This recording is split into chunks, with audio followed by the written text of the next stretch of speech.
Assalamualaikum warahmatullahi wabarakatuh. Perkenalkan, nama saya Denisa Febriani dari UPBJJ Jakarta. Pada video kali ini saya akan menjelaskan jawaban dari tugas 1 mata kuliah pemrograman berbasis web di kelas 323. Untuk tugasnya sendiri, mahasiswa diminta untuk membuat sebuah aplikasi website sederhana untuk pemesanan bahan ajar di UT yang dilakukan oleh UT daerah. Di tugas kali ini, mahasiswa fokusnya hanya pada front end-nya saja tanpa menggunakan back end, sehingga data yang dibutuhkan tidak dibaca melalui database, tapi melalui file JavaScript.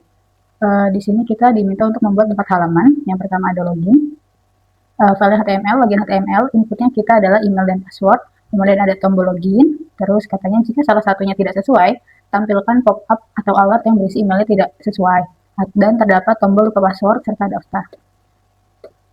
Loginnya di sini udah saya buat seperti HTML pada umumnya, ada body, div, input untuk tadi yang email dan password. Aku jelasin satu persatu. Di sini di headernya nanti akan muncul kalimat selamat datang, jadi kayak ada card di tampilannya, terus di atasnya ada tulisan kita login. Kemudian ini fungsinya apa? Link rel. Link rel ini untuk memanggil file CSS-nya. Jadi supaya tampilannya itu lebih menarik, kita buat file CSS yang ada di sini. Nah, ini adalah file CSS untuk website frontend Sita. Kita kembali lagi di login HTML. Selanjutnya,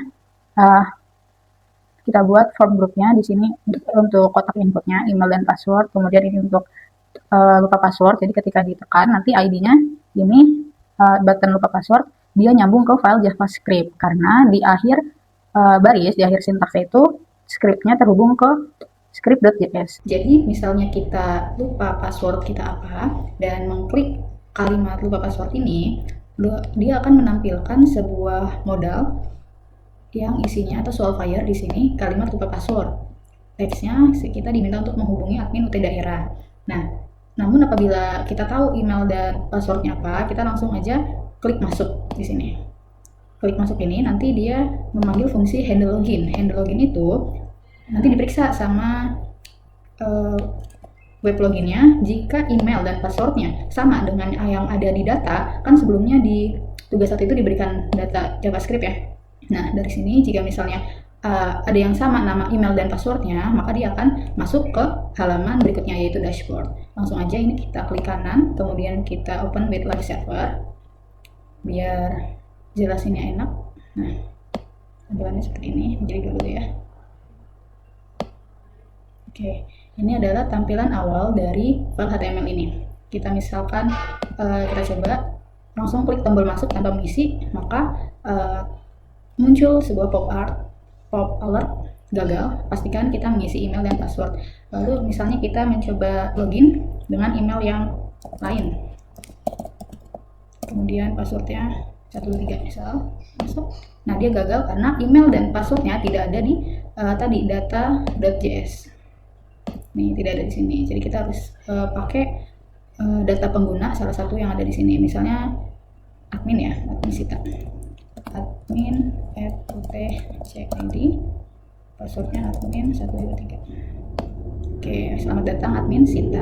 Nah, dia akan masuk ke halaman dashboard. Selamat siang, sesuai tugas 1-nya yang dia diminta menampilkan greetingnya nih. Greetingnya berdasarkan local time. Jadi karena saat ini jam 11.49 siang, maka munculnya selamat siang admin Sita.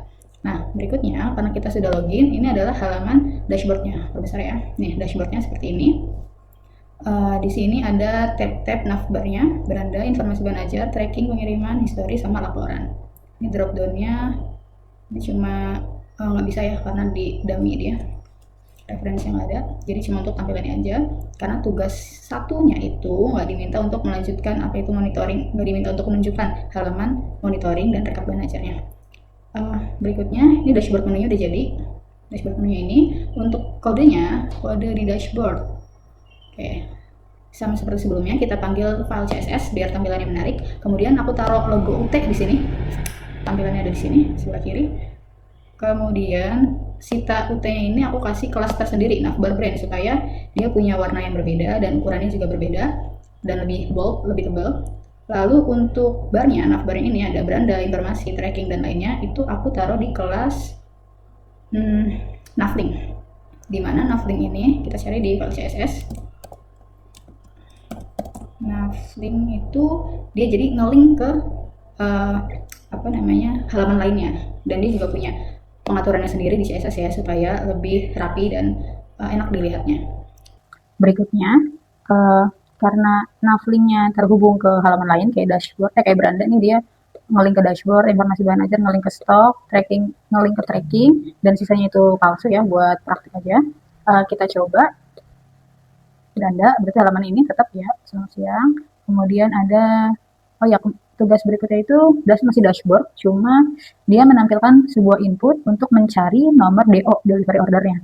Dimana ketika nanti dicari, dia akan menampilkan nama mahasiswa, status pengiriman, dan detail ekspedisinya. Contoh tampilan mobilenya seperti ini, maka kita coba melihatnya dalam versi web. Berarti di sini ya nih. Contoh, nah ini kemarin aku coba-coba mencari nomor DO. Nomor DO yang aku input ini sesuai dengan data JS yang diberikan di e-learning. Ada di var data bahan ajar, var variabel data tracking. Kita klik cari data, nah akan muncul nama mahasiswanya, nomor DO-nya, ekspedisi, ini detailnya, tanggal kirim, jenis paket, total bayar, dan perjalanan paketnya. Kemudian statusnya di sini dalam perjalanan. Kemudian kita cari nomor DO yang kedua, misalnya yang ini, cari data, nah beda lagi. Di sini statusnya dikirim, dan ini adalah detail perjalanan paketnya. Selanjutnya ada informasi stok bahan ajar, di mana dia diatur dalam file stok HTML. Di sini menampilkan secara dinamis dari data dummy di data.js, variabel konstanta data bahan ajar. Terus di sini ada fitur menambahkan baris stok baru menggunakan JavaScript DOM. Kita lihat contohnya. Nah, ini contohnya kayak gini. Ini dalam tampilan mobilenya. Kemudian nanti ini ada struktur folder proyeknya. Jadi di mana tadi informasi bahan ajar, kita klik. Nah, ini muncul data buku yang ada di frontend ini, yang ada di data.js-nya. Di sini tertera fitur tambah bahan ajar. Ya, ini buku yang ada. Jadi kalau mau menambahkan bahan ajar, kita klik tambah bahan ajar di sini. Tapi sebelum itu kita lihat dulu front-end-nya. Ada di stock.html. Kemudian navbarnya sama juga. Pokoknya setiap halaman navbarnya itu nggak berubah. Kita langsung ke sini ya nih. Tambah bahan ajar ini, kalau kita klik buttonnya, dia akan memanggil fungsi tambah stok di file script.js-nya. Kan ada script.js. Di sini aku juga panggil script dari Sweet Alert biar ada modalnya, muncul pop-up gitu kalau misalnya untuk menambahkan. Script di .js kita panggil tambah stok. Nah, nih function tambah stok ya. Kalau nanti tombol yang ini kita klik, dia akan mengerjakan swap fire yang ini. Judulnya tambah bahan ajar baru, kemudian akan ada input untuk nama buku, kemudian ada lokal lokasi, kode barang, ada juga apalagi jenis barang, edisi, jumlah stok, dan cover bukunya kalau misalnya mau menambahkan buku baru. Tapi kalau mau update jumlah eksemplarnya, jumlah bukunya, maka juga bisa. Kita coba ya. Terus kemudian tunggu aku jelasin lagi. Nanti dia juga munculin kayak show cancel button, confirm button, sama menyimpan hasil lihat filenya, image previewnya. Kemudian di sini ada nih sebelum di-okein nambah buku, kita wajib ngisi nama, kode, dan stok. Karena kalau enggak, nanti dia akan muncul alert. Kita coba di sini, tambah bahan ajar. Nah, misal kita mau nama bukunya, coba kodenya boleh diisi asal. Karena kita cuma coba ya. Edisi 5, stoknya 90. Di sini kita bisa pilih cover bukunya. Misal cover bukunya logo UT aja. Atau ini deh, MKWI. Ini, ini previewnya. MK belajar di era digital. Belajar di era digital. Kode lokasi nggak apa-apa. Kode barangnya MKWI 4202. 4202 BMP, edisinya 2 ya. Nah, ada 90. Kita simpan bahan ajar. Ini adalah pop art-nya. Ternyata berhasil, dan dia sudah muncul di informasi bahan ajar. Terus misalnya kita mau menginput atau menambah kode buku, kode barang yang sama gitu. Misal ini deh, nih ASIP 4301 ya. Kode lokasinya OTMP01. Kita tambah judulnya pengantar ilmu komunikasi ASIP 4301 OTMP tadi OTMP 01. Jenis barang BMP, kondisinya nggak usah diisi, jumlah stoknya nambah 5. Simpan bahan ajar. Nah, dia akan menampilkan stok ditambahkan. Jadi bukan berhasil telah menambahkan buku baru, tapi dia alertnya stok ditambahkan. Katanya kode itu udah ada, jadi stok ini 553. Karena tadi kita menambahnya 5 ya kalau nggak salah. Oke, yang tadinya 548 jadi 553. Coba kita ubah lagi, misalnya yang ini, belajar di era digital. Tambah lagi. Belajar di era digital. Kode barang MKPI 202. Terus kita tadi 90 ya. Yang 90. Kita tambah 10. Nggak usah diisi deh nama bahan ajarnya, langsung ke kode barang dan jumlah barangnya tambah 10 biar jadi 100. Oh, nama kode barangnya harus oke. Belajar di era digital. Nah, tuh jadi yang tadinya 90 menjadi 100 kayak gitu ya. Terus di sini juga ada tombol edit, di mana tombol edit ini berfungsi untuk nambah atau ganti nama bahan ajarnya. Misalnya belajar di era digital 3 gitu. Simpan perubahan. Nah, dia berganti ya namanya. Tombol update ini aku pakai yang tadi nih, font awesome. Jadi dia ada ikonnya tersendiri, icon update. Aku taruh di yang tadi dan nampilin nambah buku. Nih, ini tadi mengecek ada kode barang yang sama atau enggak. Kemudian, nah di fungsi ini tampilkan stok baru.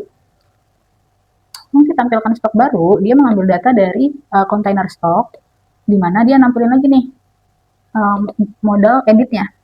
Buka modal edit, kemudian sesuai indeksnya masing-masing. Terus pas diubah, bebas nih nanti kita mau ubah covernya kah, atau nama barangnya kah, jenis BMP, jenis bukunya. Setelah kita ubah, dia akan tersimpan dan menampilkan kembali data bahan ajar yang udah kita edit kayak gitu. Ini update informasi yang ini berarti ya. Jadi ada fungsinya juga untuk mengedit masing-masing bahan ajar. Nah, di sini tadi edit nama, lokasi, jenis buku, edisinya. Kemudian kalau udah nanti tampilkan stok barunya akan dijalankan dengan oleh DOM content loaded. Berikutnya tugas nomor 4 tadi udah, terus katanya kemudian untuk struktur folder proyek dibuat seperti ini. Nah, nih, project, terus ada asset, logo UT-nya, CSS-nya, ada style, di image yang didapat dari e-learning, ini file data dari e-learning, scriptnya aku buat sendiri, dashboard sampai file tracking itu juga dibuat. Terus beranda, seandainya kita mau keluar, klik keluar, ini pakai Solvire juga, ya yakin keluar. Untuk logo, tombol keluarnya itu pakai script.js, fungsinya logout bukan keluar. Logout ini dia. Jadi logoutnya aku bikin bentuknya Solvire, kemudian kayak di warning benar mau keluar atau enggak. Setelah keluar dia akan menampilkan halaman login. Jadi kita belum coba, klik lupa password. Nah nih, silakan hubungi admin UT, klik daftar juga sama. Kita masuk lagi ya. Misalnya mau kayak bisa siapa? Doni 123. Nah, ini selamat siang, ini nama user yang masuknya. Kurang lebih itu aja yang bisa saya jelaskan di tugas 1 kali ini. Jika ada penjelasan yang kurang bisa dipahami, saya mohon maaf. Terima kasih. Wassalamualaikum warahmatullahi wabarakatuh.